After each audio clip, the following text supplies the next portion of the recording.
ಕಗ್ಗ 13 D. V. G. ಅವರ ಮಂಕುತಿಮ್ಮನ ಕಗ್ಗ the. ಈ 13ನೇ ಪದ್ಯವು ಮಾನವನ, ವಿಶೇಷವಾಗಿ ಪುರುಷನ ಅಥವಾ ಅಧಿಕಾರ ಲಾಲಸೆಯುಳ್ಳ ಮಾನವನ ಅಹಂಕಾರ, ಸುಳ್ಳು ಸ್ವಾತಂತ್ರ್ಯದ ಕಲ್ಪನೆ ಮತ್ತು ಹಿಂಸೆಯ ವ್ಯರ್ಥತೆಯನ್ನು ಅತ್ಯಂತ ಮಾರ್ಮಿಕವಾಗಿ ಪ್ರಶ್ನಿಸುತ್ತದೆ. ಪುರುಷ ಸ್ವತಂತ್ರೆಯ ಪರಮಸಿದ್ಧಿಯದೇನು? ಧರಣಿಗನುದಿನದ ರಕ್ತಾಭಿಷೇಚನೆಯೇ? ಕರವಾಲವನು ಪುಷ್ಪಸರವೆಂದು ಸೆಳೆದಾಡೆ, ಪರಿಮಳವ ಸೂಸುವುದೇ ಮಂಕುತಿಮ್ಮ. 13. ಈ ಕಗ್ಗದ ಸಾರಾಂಶ ಮತ್ತು ಭಾವಾರ್ಥವನ್ನು ಹೀಗೆ ವಿಶ್ಲೇಷಿಸಬಹುದು. ಭಾವ: ನಾನು ಸಂಪೂರ್ಣ ಸ್ವತಂತ್ರ, ನನ್ನ ಇಷ್ಟ ಬಂದಂತೆ ಜಗತ್ತನ್ನು ಆಳಬಲ್ಲೆ ಎಂಬ ಮಾನವನ ಅಹಂಕಾರದ ಪರಮ ಗುರಿ ಅಥವಾ ಸಾಧನೆ ಏನಾಗಿದೆ? ತನ್ನ ಸ್ವಾತಂತ್ರ್ಯವನ್ನು ಸಾಬೀತುಪಡಿಸಲು ಅಥವಾ ತನ್ನ ಸಾಮ್ರಾಜ್ಯವನ್ನು ವಿಸ್ತರಿಸಲು ಈ ಭೂಮಿಗೆ ಪ್ರತಿದಿನ ರಕ್ತದ ಅಭಿಷೇಕ ಮಾಡುವುದೇ? ಅಥವಾ ಯುದ್ಧ, ಹಿಂಸೆ, ಮಾರಣಹೋಮಗಳನ್ನು ಮಾಡುವುದೇ ಅವನ ಸಾಧನೆಯೇ? ಕತ್ತಿಯನ್ನು ಹಿಡಿದು ಅದನ್ನು ಹೂವಿನ ಹಾರವೆಂದು ತಿಳಿದು ಅದರೊಂದಿಗೆ ಆಟವಾಡಿದರೆ ಅದರಿಂದ ಸುಗಂಧ ಅಥವಾ ಪರಿಮಳ ಬರಲು ಸಾಧ್ಯವೇ? ಕತ್ತಿಯಿಂದ ರಕ್ತವೇ ಹೊರತು ಪರಿಮಳ ಬರಲು ಹೇಗೆ ಸಾಧ್ಯವಿಲ್ಲವೋ ಹಾಗೆಯೇ ಹಿಂಸೆಯ ಮಾರ್ಗದಿಂದ ಶಾಂತಿ ಸಿಗಲು ಸಾಧ್ಯವಿಲ್ಲ. ಮುಖ್ಯ ಸಂದೇಶ: ಹಿಂಸೆಯಿಂದ ಎಂದಿಗೂ ಶಾಂತಿ ನೆಲೆಸದು. ಮಾನವನು ತನ್ನ ಸ್ವಾರ್ಥ, ಅಧಿಕಾರ ಮತ್ತು ಅಹಂಕಾರದ ಪ್ರದರ್ಶನಕ್ಕಾಗಿ ಯುದ್ಧ ಮತ್ತು ಹಿಂಸೆಯ ಮಾರ್ಗವನ್ನು ಹಿಡಿದಿದ್ದಾನೆ. ಕತ್ತಿಯನ್ನು ಹೂಮಾಲೆಯೆಂದು ಭ್ರಮಿಸಿ ಆಟವಾಡುವ ಮೂರ್ಖತನವನ್ನು ಮನುಷ್ಯ ಮಾಡುತ್ತಿದ್ದಾನೆ.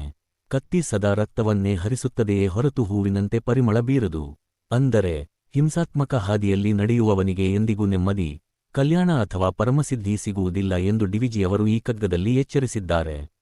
ಇದು ಇಂದಿನ ಜಾಗತಿಕ ಯುದ್ಧಗಳು ಮತ್ತು ಕಲಹಗಳ ಸಂದರ್ಭಕ್ಕೂ ಅತ್ಯಂತ ನಿಖರವಾಗಿ ಅನ್ವಯಿಸುವ ಸಾರ್ವಕಾಲಿಕ ಸತ್ಯವಾಗಿದೆ. ಕಗ್ಗ 14 ಡಿ. ವಿ. ಜಿ. ಅವರ ಮಂಕುತಿಮ್ಮನ ಕಗ್ಗದ ಅತ್ಯಂತ ಜನಪ್ರಿಯ ಹಾಗೂ ಅರ್ಥಗರ್ಭಿತ ಮುಕ್ತಕಗಳಲ್ಲಿ ಇದು ಒಂದು. ಮಾನವನ ಸಂಕುಚಿತ ಮನೋಭಾವ ಮತ್ತು ಸಮಾಜದಲ್ಲಿರುವ ಭೇದ ಭಾವಗಳನ್ನು ಕವಿ ಇಲ್ಲಿ ಅತ್ಯಂತ ಮಾರ್ಮಿಕವಾಗಿ ಪ್ರಶ್ನಿಸಿದ್ದಾರೆ. ಒಂದೇ ಗಗನವ ಕಾಣುತ್ತೊಂದೇ ನೆಲವನು ತುಳಿಯು, ತೊಂದೆ ಧಾನ್ಯವನುಣ್ಣು ತೊಂದೆ ನೀರ್ಗುಡಿದು, ಒಂದೇ ಗಾಳಿಯನುಸಿರುವ ನರಜಾತಿಯೊಳಗೆಂತು ಬಂದು ದಿ ವೈಷಮ್ಯ. ಮಂಕುತಿಮ್ಮ. 14. ಕಗ್ಗದ ಭಾವಾರ್ಥ ಮತ್ತು ವಿಶ್ಲೇಷಣೆ.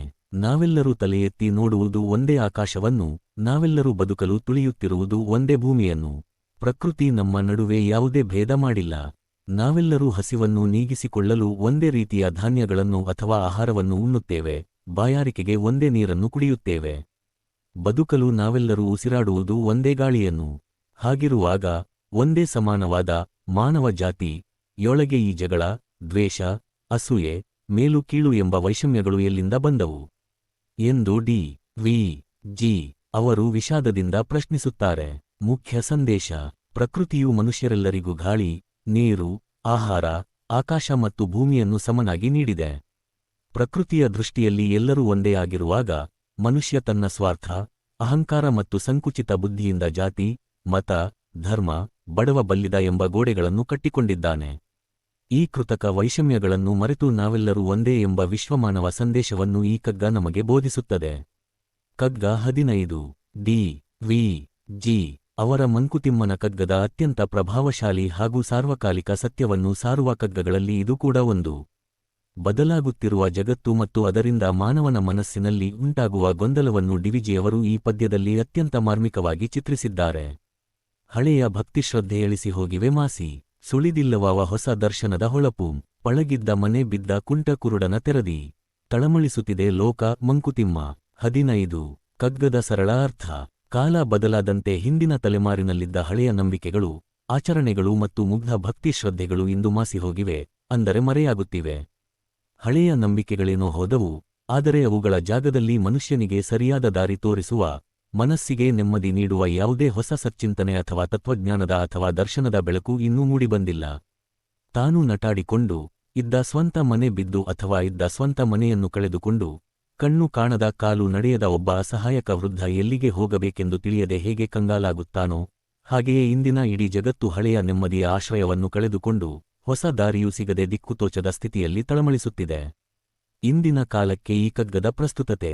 ಡಿವಿಜಿಯವರು ಇದನ್ನು ದಶಕಗಳ ಹಿಂದೆಯೇ ಬರೆದಿದ್ದರೂ ಇಂದಿನ ಆಧುನಿಕ ಹಾಗೂ ತಂತ್ರಜ್ಞಾನದ ಯುಗಕ್ಕೆ ಇದು ಅಚ್ಚುಕಟ್ಟಾಗಿ ಅನ್ವಯಿಸುತ್ತದೆ. ವಿಜ್ಞಾನ ಮತ್ತು ತಂತ್ರಜ್ಞಾನ ಬೆಳೆದಂತೆ ಹಳೆಯ ಮೂಢನಂಬಿಕೆಗಳು ದೂರವಾಗುತ್ತಿರುವುದು ಒಳ್ಳೆಯದೇ, ಆದರೂ ಅದರ ಜೊತೆಗೆ ಮಾನವೀಯ ಮೌಲ್ಯಗಳು ಮತ್ತು ಆಂತರಿಕ ಶಾಂತಿಯೂ ದೂರವಾಗುತ್ತಿದೆ. ಹಳೆಯ ಸಂಪ್ರದಾಯಗಳನ್ನು ಬಿಟ್ಟು ಮುನ್ನಡೆಯುತ್ತಿರುವ ಇಂದಿನ ಪೀಳಿಗೆಗೆ ಮಾನಸಿಕ ನೆಮ್ಮದಿ ಮತ್ತು ಜೀವನದ ನಿಜವಾದ ಅರ್ಥವನ್ನು ಕಂಡುಕೊಳ್ಳಲು ಸಾಧ್ಯವಾಗುತ್ತಿಲ್ಲ. ಪರಿಣಾಮವಾಗಿ ಇಡೀ ಸಮಾಜವೇ ಒಂದು ರೀತಿಯ ಅಸ್ಥಿರತೆ ಮತ್ತು ತಳಮಳದಲ್ಲಿ ಬದುಕುತ್ತಿದೆ ಎಂಬುದನ್ನು ಈ ಕಗ್ಗ ನೆನಪಿಸುತ್ತದೆ. ಕಗ್ಗ 16 ಡಿ. ವಿ. ಜಿ. ಅವರ ಮಂಕುತಿಮ್ಮನ ಕಗ್ಗದ ಅತ್ಯಂತ ಮಾರ್ಮಿಕ ಹಾಗೂ ಸಾರ್ವಕಾಲಿಕ ಸತ್ಯವನ್ನು ಸಾರುವ ಕಗ್ಗಗಳಲ್ಲಿ ಇದು ಕೂಡ ಒಂದು. ಪ್ರಸ್ತುತ ಜಗತ್ತಿನ ಸಂದಿಗ್ಧ ಸ್ಥಿತಿಗೆ ಕನ್ನಡಿ ಹಿಡಿಯುತ್ತದೆ ಈ ಕಗ್ಗ.